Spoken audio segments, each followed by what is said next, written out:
How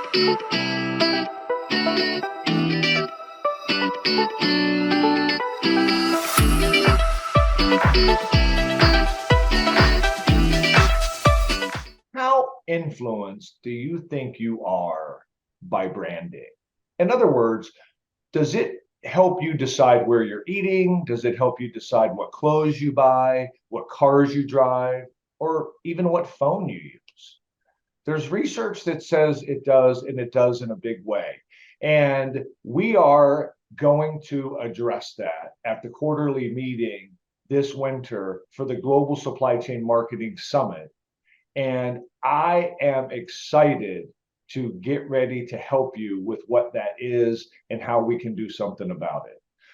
The Global Supply Chain Marketing Summit is a summit for supply chain marketing professionals that is addressing branding, lead generation, content development, online strategy, PR, and editorial in a way that no one else has really dug into it, and in a way that's not focused specifically on our industry. We're very proud of the fact that we are looking specifically at the supply chain marketing professionals. So mark your calendar for next June 5 through 7, the Global Supply Chain Marketing Summit. We're going to go back to the Ritz-Carlton on Amelia Island, and you can get all that information at the Global Supply Chain Marketing Summit.com. Today, we're going to talk about a little bit of a look forward to the quarterly meeting on branding.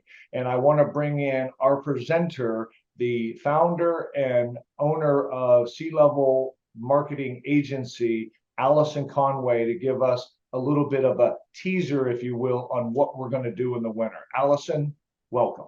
Thanks so much, Ralph. Appreciate it.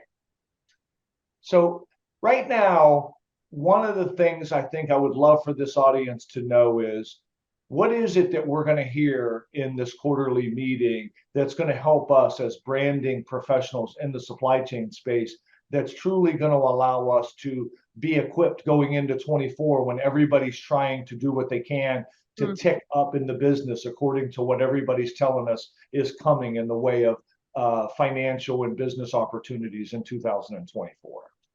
Yeah, absolutely. So just like you talked about how influenced we are about what phone we buy or what purse we buy or any of that kind of stuff, as consumers, we can be so influenced and yet sort of forget that that is something that people think about when making purchasing decisions, even in B2B spaces.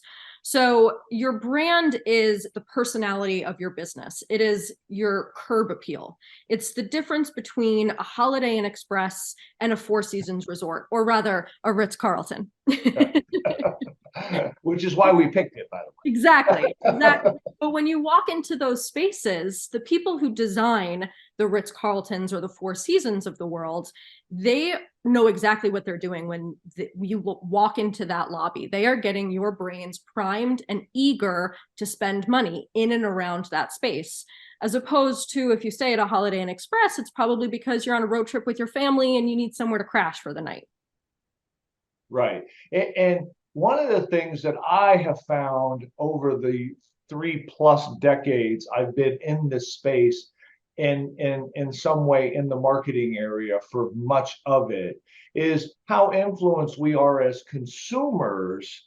And yet when we get on the other side of the desk and we're the ones responsible for creating the brand, creating the content, and this is something we learned in this year's summit from the executives who came to talk to us about this, on how little they feel we spend money-wise, time-wise, bandwidth, priority on our own. And it's not a knock on our folks. We have good folks, good products, and good services.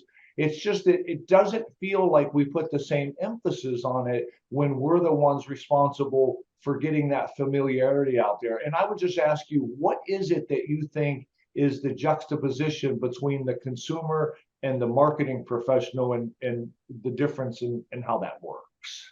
I think as marketing professionals, we have we are inundated with all the statistics, all the data, all the information. We create customer personas. We have all these things about our customers. We have all of this data and all this information that we forget that they're just humans.